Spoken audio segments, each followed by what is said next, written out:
kerana dia sudah marinas yang telah ditetapkan oleh Allah Subhanahu wa taala. Bagaimana dengan hadis Rasulullah sallallahu alaihi wasallam? Al-Quran dari Allah. Kalau Tuhan kata wa basyiril ladzina amanu wa 'amilus shalihat, kita dah kata wa basyiril ladzina amanu. Dah boleh tak? Bagi amanu dari Allah. Itu memang wajib. Minta maaf, royak dulu. Walaupun salah baca ustaz. Dah boleh, salah wajib betul lah. Minta maaf tadi. Baik.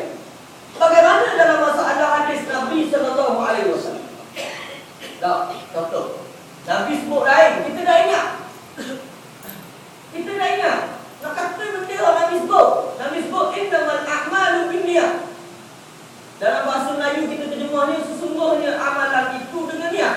Dah aku nak bagi amal dalam bahasa Arab, aku dah ingat. Macam mana? Boleh dah kita ubah dengan makna. Kita ubah dalam bahasa Arab tapi dengan makna yang lain. Baik. Kata Al-Imam Syafi'i dengan untuk guru dia Imam Malik, dengan untuk guru Imam Malik Abu Hanifah. Imam Malik anak murid pada Abu Hanifah. Imam Malik untuk guru pada Imam Syafi'i. Maka dia lebih kurang. Mesti betul.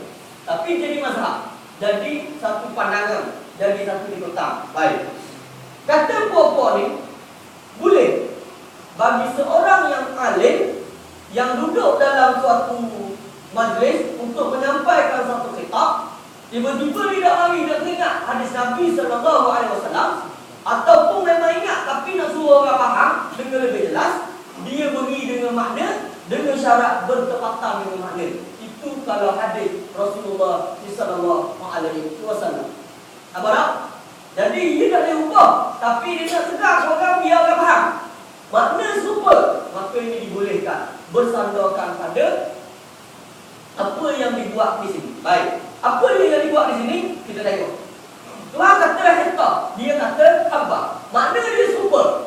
Makna dia serupa. Tetapi dari sudutnya dengan ni. Itu yang salah. Itu salah.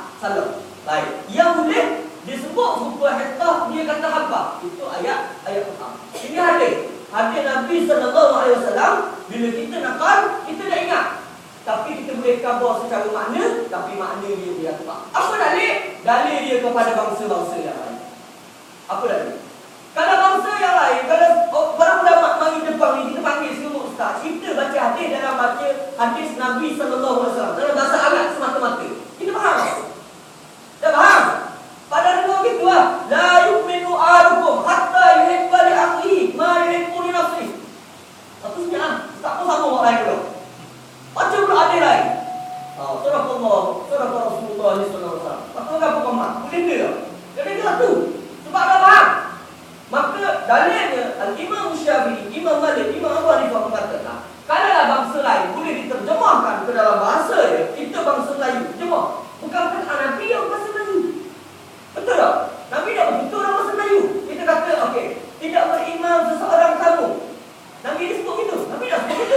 Yang Nabi sebut lah, itu yang Nabi sebut.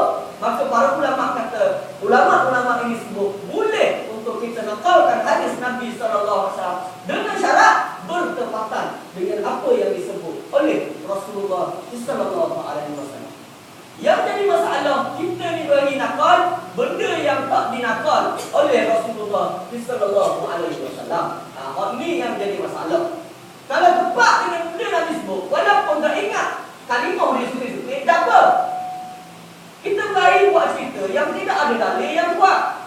Itu yang bahaya. Itu yang bahaya. Benda tak ada dalam hadis Nabi. Nabi dah sebut. Contoh. Kalau kita berlari sebut, bila mari Maulidul Rasul, bila mari awal Muharram. Ni buah bahaya. Buah yang butir-butiran yang bahaya. Mari awal Muharram, kita pun buat satu amal ibadat. Yang tak tahu siapa buat, daripada siapa, wallahu a'lam. Adakah daripada Nabi? Sudah pasti juga. Siapa yang baca Yasin malam tu? Kita. Nabi baca Yasin? Baca. Tapi malam tu saja? Tak. Adakah Nabi salah ajak pada malam tu? Wallahu a'lam. Sebab awal Muharram tidak berlaku di zaman Rasulullah sallallahu alaihi wasallam. Baik. Apa benda yang kita suka nakal daripada Rasulullah sallallahu alaihi wasallam? Kata kita bila mari Maulid Rasul, Maulid Nabi sallallahu alaihi wasallam, masjid. Orang kita panggil maulud. Hak mana betul? Betul kata dulu. Tapi gerak betul lagi. Baik. Cuma beza dia. Hak tu isim zaman. Hak tu isim maf'ul. Baik. Besar masalah dia. Baik. Apa masalah dia? Bila Maulid Nabi orang pun cerita. Bila Nabi SAW sebelum kelahiran Nabi terpadam api majusi. Koni runtuh ke surau. Macam-macam lah. Kita cerita. Betul tak? Ada orang cerita terpadam api blok majusi tu. Macam-macam lah kelebihan Rasulullah SAW. Para ulama sebut, kalau kita baca dalam kitab-kitab saudara, sama ada dalam Tarikh At-Tabari, dia ada sebut benda ni. Tarikh At-Tabari ada sebut, Ar-Rahimul Maktum ada sebut, Al-Bidayah wan Nihayah ada sebut kami ni, tapi disebut belakang walaysa lahu dalilun li isbat hadzal hadis. Tak ada dalil yang kuat untuk mengisbatkan hadis ni, untuk menguatkan hadis. Tak ada. Sebab bukan sama ada jumhur hadis mengatakan ini belum disahihkan hadis. Tak ada orang lagi mengatakan ini sahih. Maka kita pun nakal. Sebab apa? Nak sedap cerita. Kalau itu boleh kata orang bahawa ini bukan daripada hadis Rasulullah SAW, ataupun dia hanyalah sebagai cerita daripada para ulama, sama ada bersandar pada hadis yang sahih atau tidak. Wallahu a'lam. Itu dah pun. Jadi kita royak Nabi cerita. Mana boleh? Kalau Nabi tak cerita, kita tak boleh menceritakan apa yang tidak dicerita oleh Rasulullah sallallahu alaihi wasallam. Ada? Ini bahaya. Ini bahaya di antara kita kalau nak cari-cari yang macam ni. Di antara hadis yang timbul khilaf di kalangan kita, kan? Apa tu?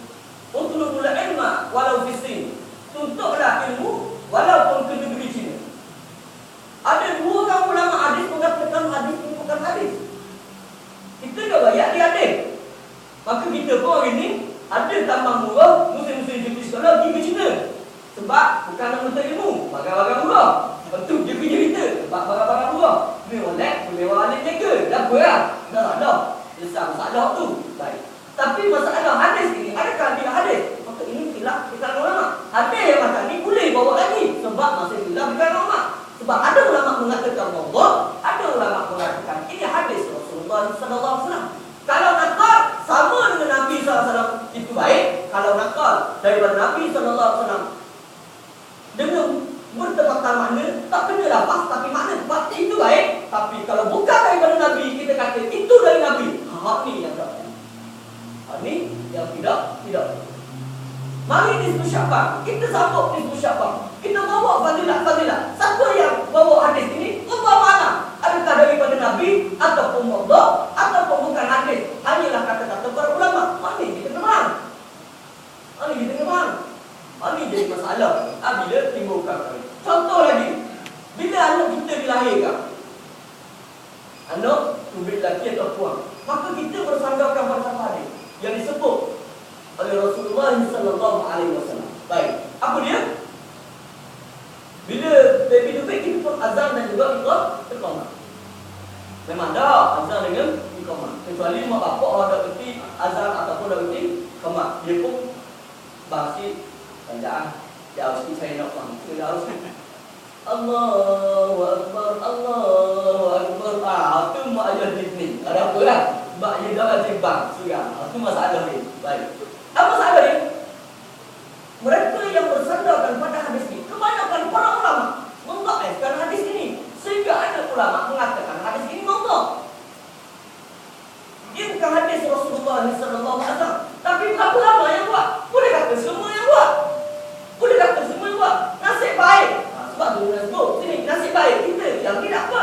Sebab ada seorang ulama muhaddis yang hebat, yang muktabar, iaitu Al-Imam Tirmizi, mensahihkan hadis ini. Nasib baik. Kalau tak, yang kita beramai-ramai taubat dah tahu. Tapi dah tengok orang kata sunat, kita sunat atas. Dan musim-musim sunat, boleh sunat atas kita. Tapi dah tahu. Gitu juga dalam bab yang lain, maka berhati-hati supaya kita tidak menakalkan sesuatu yang bukan daripada Rasulullah sallallahu alaihi wasallam.